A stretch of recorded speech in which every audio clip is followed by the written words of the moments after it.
I'm about to show you how to EQ your vocals so that they sound clear, so that they stand out in the mix, and they sound really professional. Let's get to it.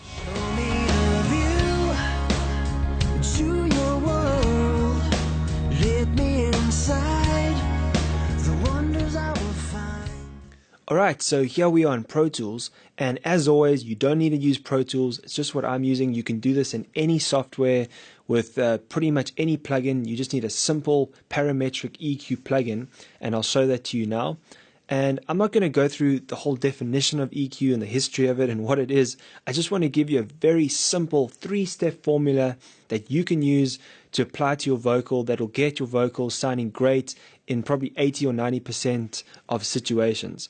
And just to be clear, this isn't the only way to do it. There are always loads of ways to get something sounding great, and it always depends on the vocal and the song and a whole bunch of different things. But this is just a simple set of rules of thumb, if you will, that will get you there with most situations. So let me just play you the vocal that I've got here, the vocal recording, and this is pretty much clean, just with a bit of reverb on really. To your world, let me inside, the wonders I will find. Now, what you may notice is that doesn't really sound that bad when you listen to it by itself. It sounds like a decent recording, and that's the way it should be. But now let me play it for you in the mix, and let's just hear what that sounds like. I'm just going to unsolo this.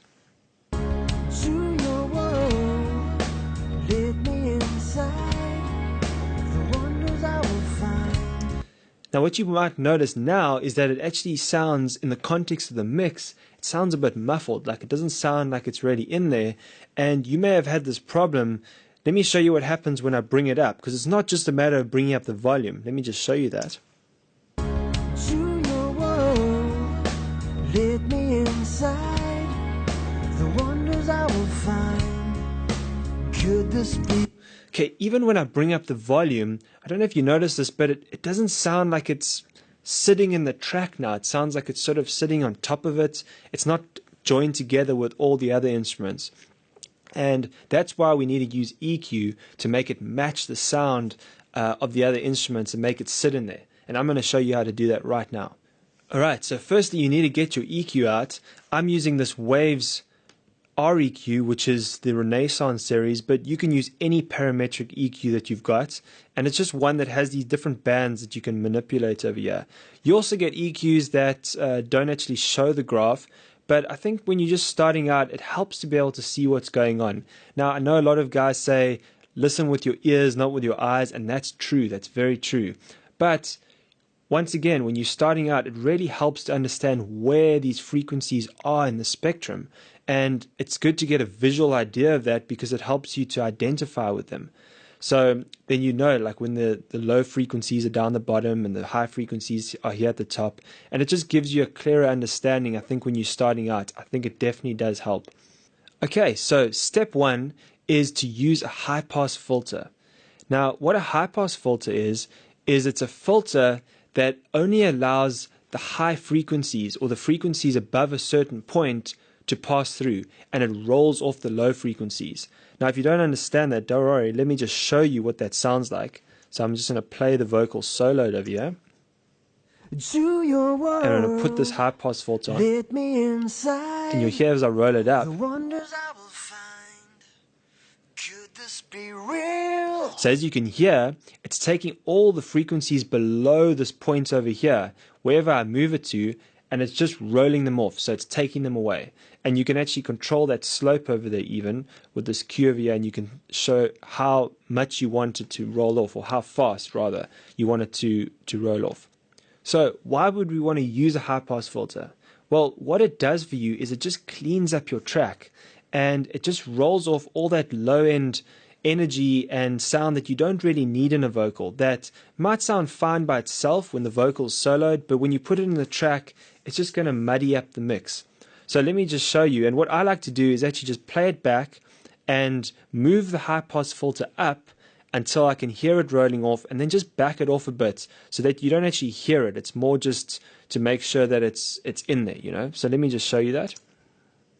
to your world. I'm going to move this up. Let me inside the wonders I will find. So I can hear it kind of kicking in there, you see. Could this be real? The things I feel. And we don't want to hear it, you know. We don't really want to hear it taking off the low end because we don't want this thin sounding vocal. We just want it to roll off what we don't hear anyway. Things that are going to muddy up the track if they're in there, but if we take them out, it'll sound a lot cleaner in context. So that's with the high pass filter on. On to step 2. Now, this is really just a rule of thumb, like I mentioned, but on most vocal tracks, it's nice to add a little bit of top end. And I like to use just a shelving filter, and a shelving filter is one that kind of looks like a shelf because when you move it up, it raises all the frequencies above that certain point. Now, the other kind of filter you get is the bell curve, which is one that looks like this because it looks like a curve. But I find that the shelving filter just sounds more natural because it boosts all the frequencies together. So what I'm going to do is I'm going to play it back again, and I'm just going to raise some of that. To your world, let me inside the wonders. And you can hear it's just adding that sheen. Could this be real? The things I feel.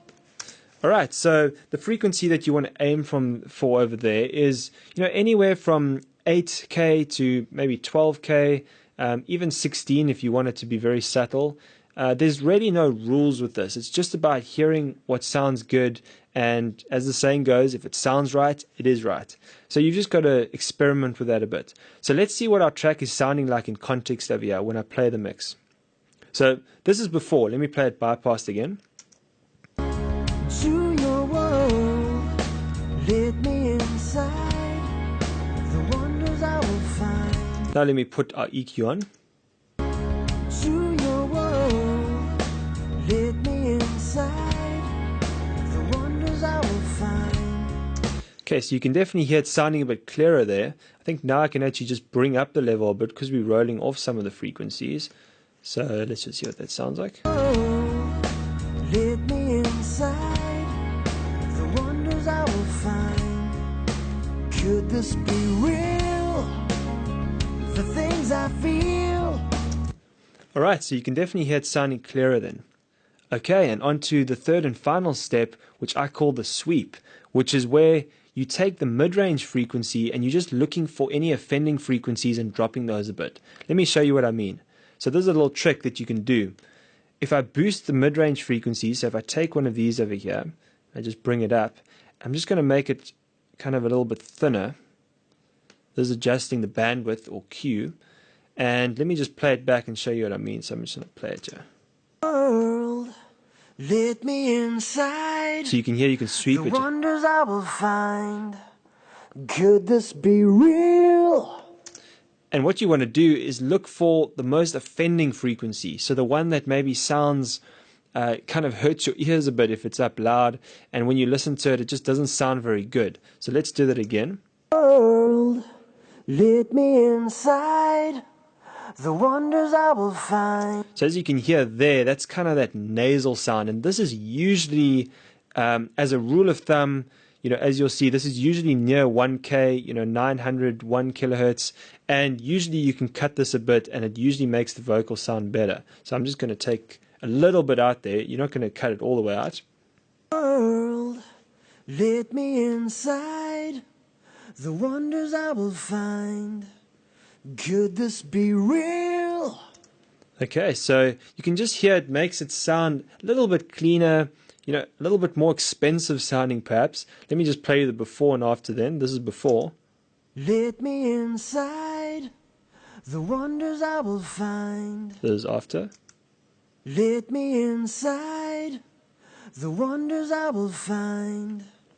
Okay, so you can hear the differences are very subtle, but they do make a big difference in the mix. Let me play that in context of the mix over here for you.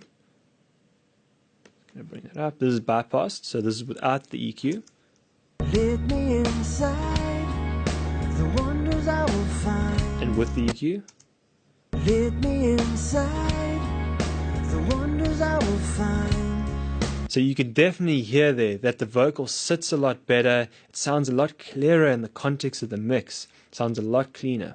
So that really is just 3 rules of thumb that you can use on pretty much any vocal to get it sounding better. And this will differ a lot depending on the style, depending on the kind of track. Just to give you a couple of tips here, if you're doing a more aggressive style of music, like say like a more rocky style or maybe even rap, you might want to boost more of the presence range, which is between about 2K and 5K. And I'll just show you what that sounds like. If I just go over here, I'll take another band. The wonders I will find. So it's this area here. Could this be real? The things I feel. Let me inside. The wonders I will find. Could this be real? Let me just bypass that. Let me inside. And you can hear the difference. The wonders I will find. Could this be real? You can hear how the vocal really stands out when you just have that boost. And this is more of a kind of a rocky kind of pop rock song. And so it maybe works with a little bit of boost over there. Now, you've probably heard it before said that it's better to cut than boost. Now, that's not always true. This is something that really confused me a lot because all these people in these books would say, you know, you should never boost EQ, should only cut EQ. And then I'd see the pros doing it and they would be boosting loads of EQ. So let me just explain that to you quickly. What I found is that it is more transparent to cut EQ. It sounds, in other words, it sounds less noticeable. It doesn't sound as obviously filtered. Now, one of the main reasons the pros get away with boosting EQ is because, first of all, the tracks that they're getting are great recordings. They've been recorded with great mics, great singers, great equipment, with an engineer that knows what he's doing, and the equipment that they're using is just, you know, top of the line. So it sounds good, and you can almost do anything to those tracks, and it sounds really good. The recording already is very high quality. But if you've got a track that doesn't sound so good, if you're trying to fix something, then it's better to rather cut EQ. Just a rule of thumb to go by. Okay, so I have one final tip for you. If you're finding that your vocal is not sitting in the track, if you find that it seems to be jumping out the mix a bit, usually the offending frequency or range is this low mid-range over here. And I'll play that back and just boost it so you can hear what I mean. To your world, let me inside. The wonders I will find. You see, if you've got that sticking out, it's never going to sound like it sits in there because those frequencies are jumping out at you. So what you want to do there, and I mean, I've obviously just exaggerated it, yeah, but if you've got this problem, you can just cut this back a little bit. Let me just show you that. And obviously we'll have to raise the volume. The wonders I will find. Could this be real? The things I feel. Let it in, then let it out. Alright, so you can just hear that it takes away those lower frequencies that tend to pop out of the mix, and it just makes it a bit clearer. But now obviously you can overdo it and then your vocal will sound a bit thin. And in this case we actually don't want to overdo that too much. So there you have it. That's a 3 simple step formula that you can use for almost any vocal to get it sounding great in a very short amount of time. And if nothing else, it's just a go-to set of rules of thumb that you can use almost every time. Must be the beautiful you.